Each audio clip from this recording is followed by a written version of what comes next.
All of you. SR आदर्श गुरु के तालाब में आपका पुनः स्वागत।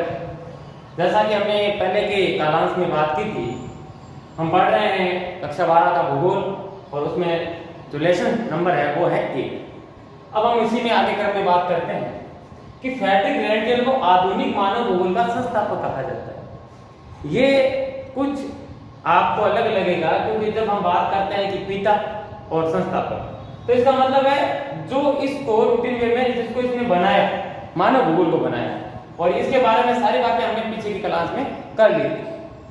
आधुनिक काल में मानव भूगोल में ये आपके 3 काल मैंने आपको पहले बताए हैं, प्राचीन काल, मध्य काल और आधुनिक काल।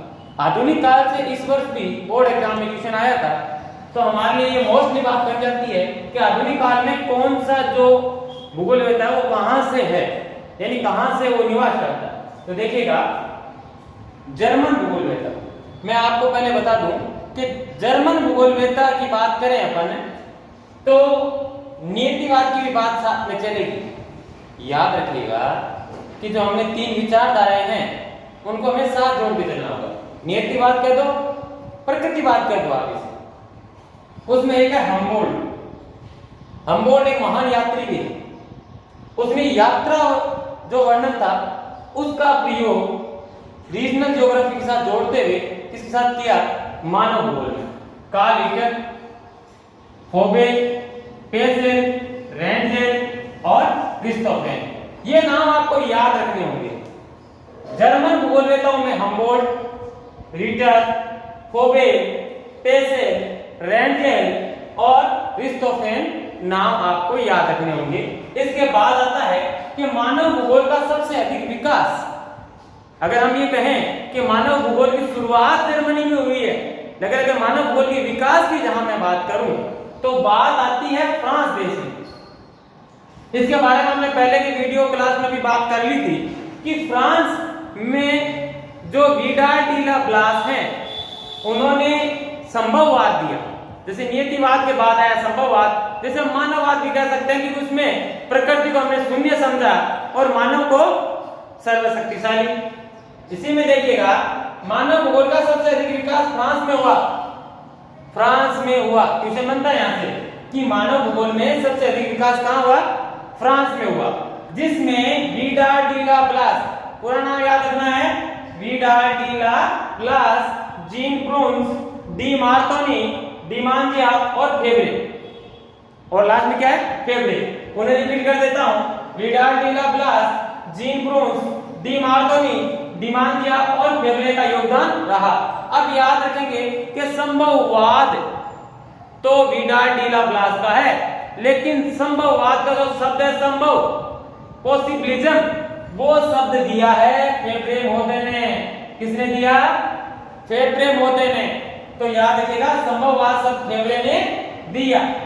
अमेरिका में रेंटगेल की एक शिष्या थी, नाम था एलन सैम्पल, जिन्होंने यूएसए अमेरिका में मानव भूगोल की नींव रखी।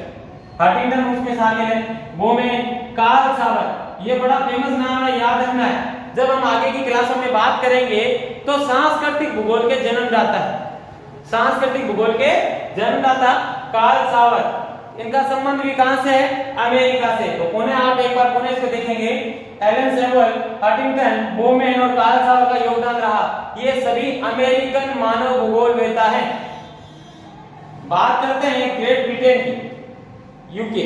अब यूएसए और यूके में दोनों याद रखेंगे, हर्बर्टसन, मैकिंडर, रॉक्सबी और फ्लूअर, ये 4 फेमस नाम हैं जो मानव भूगोल के हैं। कहां से हैं? ग्रेट ब्रिटेन में। इसके बाद बात करते हैं हम 20वीं सदी की।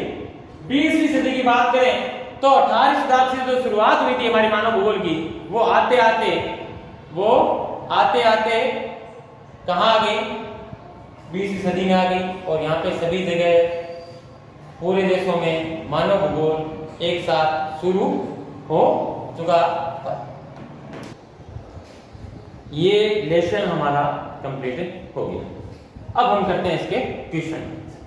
ये जो मैंने अभी जो आपको बताया वो सारे आपने नोट्स कर लिए, उसके बाद उसी के साथ एक पेज छोड़ गया, साथ में अभ्यास का संगीत। ये बुक के क्वेश्चन है।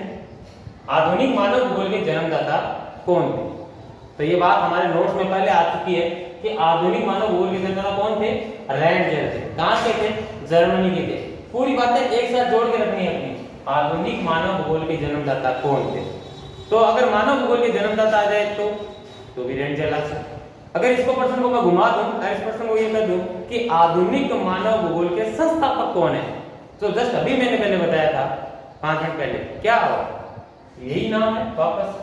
तो कहने का अर्थ है हमें एक साथ 3-4 क्वेश्चन एक क्वेश्चन के अंदर छुपे मिलते हैं, वो देखते हैं। मानव भूगोल चंचल मानव और अस्थायी पृथ्वी के पारस्परिक परिवर्तनशील संबंधों का अध्ययन है। तो ये बात देखिएगा, ये परिभाषा मैं आपको बोर्ड पे पहले सेकंड वीडियो में बता चुका हूं। किसकी है ये? एलन सैमुअल की। कहां की थी? अमेरिका की थी। किसकी शिष्या थी?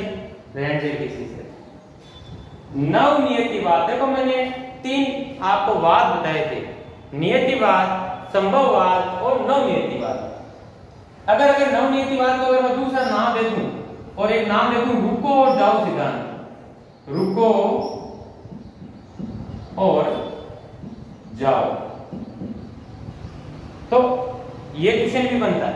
रुको और जाओ सिद्धांत कह दो, इसके बारे में मैंने पूर्ण व्याख्या की है वीडियो क्लास में पहले वाले में, मैंने पूर्ण व्याख्या की है कि नवनियतिवाद के प्रवर्तक कौन है। यहां ये शब्द आता है प्रवर्तक, ये होता है देने वाला, बताने वाला। कौन है? ग्रिफ्थ टेलर, जिसे हम मध्य मार्ग कहते हैं। फिर देखते हैं निम्न में से फ्रांसीसी भूगोलवेत्ता है। अभी मैंने बात की थी अमेरिकन भूगोलवेत्ताओं की, जर्मन भूगोलवेत्ताओं की और फ्रांसीसी भूगोलवेत्ताओं की। ये बात अभी मैंने की है, इसलिए कि यहां से क्वेश्चन बनने के चांसेस रहते हैं। तो इसमें कौन नहीं है? देखो नहीं है, इस शब्द को पहचान लेना। कई बार क्वेश्चन में हम क्या करते हैं, देखते नहीं है नहीं देखते, और नहीं सबसे पहले देखना है। बोर्ड के एग्जाम में बड़ा अक्सर होता है नहीं है।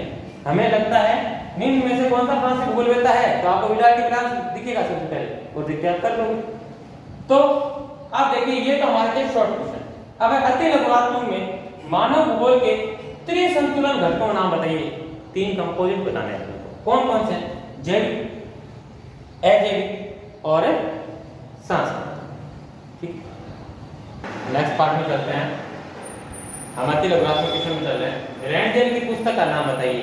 फर्स्ट वीडियो में बात हो गई थी अपनी, फिर भी मैं आपको दोबारा बता देता हूं कि रैंडजेल की पुस्तक का नाम है एंथ्रोपोजियोग्राफी, और अपनी जो इस बुक्स में परिभाषा है वो परिभाषा हमने कहां से ली है?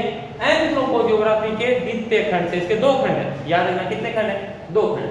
द्वितीय खंड किससे संबंधित है? मानव भूगोल से संबंधित है। संभववाद विचारधारा किसने लिखी? बहुत बार रिपीट हो चुका है, फिर भी पुनः आप इस बात को ध्यान रखेंगे, विचारधाराओं से क्वेश्चन आता है। बोर्ड एग्जाम में विचारधाराएं बड़ी मोस्ट है, ध्यान रखने वाली बात है। तो संभववाद की विचारधारा फ्रांसीसी विद्वान, देखिए फिर नाम आ गया, तो 3 क्वेश्चन साथ में, क्योंकि विद्वान के साथ कौन है? फ्रांसीसी है। और अगर प्रश्न आ जाए कि मानव भूगोल का विकास सर्वाधिक कहां हुआ? फ्रांस में हुआ। कहां हुआ? फ्रांस में हुआ, विडाल डी ला प्लास में। अब देखिएगा प्राचीन सभ्यताओं के प्रमुख केंद्रों के नाम बताइए। प्राचीन, तो ये प्रश्न वहीं से आता है जब हम मानव भूगोल के विकास की बात करते हैं, उसमें 3 की बात करते हैं, प्राचीन काल, मध्यकाल और आधुनिक काल। तो प्राचीन काल की बात करते हैं, तो प्राचीन काल में सभ्यताओं का प्रमुख केंद्रों में सिंधु घाटी सभ्यता। आपका नाम कक्षा 6, 7, 8 तक सुना हुआ नाम, सिंधु घाटी सभ्यता। मोहनजोदड़ो की सभ्यता, बेबीलोन की सभ्यता, मिस्र की सभ्यता, मेसोपोटामिया की सभ्यता और चीन की सभ्यता। उन्हें एक बार मैं बता रहा हूं कि प्राचीन सभ्यता केंद्रों के नाम पूछे आपसे, तो प्राचीन सभ्यताओं में एक है सिंधु घाटी, मोहनजोदड़ो, बेबीलोन, मिस्र और मेसोपोटामिया और चीन की। अब हम बात करते हैं अति बड़े वाले क्वेश्चनों की। अब हम बात करते हैं बड़े वाले क्वेश्चनों की बात करते हैं। बड़ा क्वेश्चन, हालांकि ये 2 नंबर का लेसन है, बट कई बार एक नंबर का नहीं देंगे ब्लूप्रिंट में, जैसे 1 बाय 1 में देकर एक साथ अगर 2 का देना चाहे तो ये प्रश्न बनता है मानव भूगोल के 5 उप क्षेत्रों के नाम पूछ लिए जाते हैं। तो उसमें देखिएगा मानव भूगोल के 5 उप क्षेत्रों में संसाधन भूगोल, पहला कौन सा आता है? संसाधन भूगोल, याद रखना, संसाधन भूगोल, कृषि भूगोल, निर्वाचन भूगोल। निर्वाचन भूगोल एक उपशाखा है किसकी? राजनीतिक भूगोल की। और सांस्कृतिक भूगोल और ऐतिहासिक भूगोल। ये नाम याद रखने हैं आपको, क्योंकि कई बार इसका क्वेश्चन इस प्रकार से बन सकता है, छोटा क्वेश्चन इसमें से बनेगा कि मानव भूगोल के इन्हीं दो क्षेत्रों के नाम बताइए। तो जब 5 का नाम आ गया तो इनमें से आप 2 किसी का भी बता सकते हैं। तो मानव भूगोल के 5 क्षेत्रों में संसाधन भूगोल, कृषि भूगोल, निर्वाचन या राजनीतिक भूगोल, सांस्कृतिक भूगोल और ऐतिहासिक भूगोल। अब देखिए मानव भूगोल की प्रकृति को समझाइए। हमारा फर्स्ट लेसन था, उसमें मैंने आपको इसका नेचर प्रोसेस बताया था कि मानव भूगोल होता क्या है। फिर मैं आपको रिपीट कर रहा हूं कि मानव भूगोल की प्रकृति अत्यधिक जटिल और विस्तृत है। अगर देखें तो इसमें बहुत ही जटिलता आती है, और देखें तो बहुत बड़ा क्षेत्र है इसका, विस्तृत बहुत बड़ी है। उसमें देखिएगा जीन ब्रून्स के अनुसार, अभी हमने नाम लिया था जीन ब्रून्स का, जीन ब्रून्स के अनुसार अर्थशास्त्र का संबंध कीमतों से है। इकोनॉमिक्स किससे जानता है?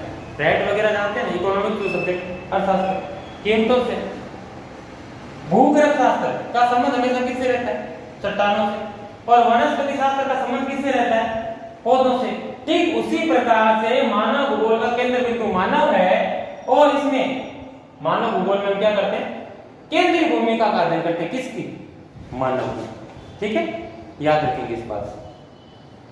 अब देखिए अपना लास्ट क्वेश्चन, मध्यकाल में मानव भूगोल के विकास को समझाना है। आधुनिक काल की बात हमने कर ली अभी की, और अब मध्यकाल की बात करेंगे। प्राचीन काल की हमने अभी बात की थी, प्राचीन सभ्यता केंद्रों की। तो इस काल में नौ संचालन, यहाँ पे ये बड़ी एक मोस्ट बात आती है, नौ संचालन संबंधी कुशलताओं और खोजों का, इसे हम खोजों का काल भी कहते हैं।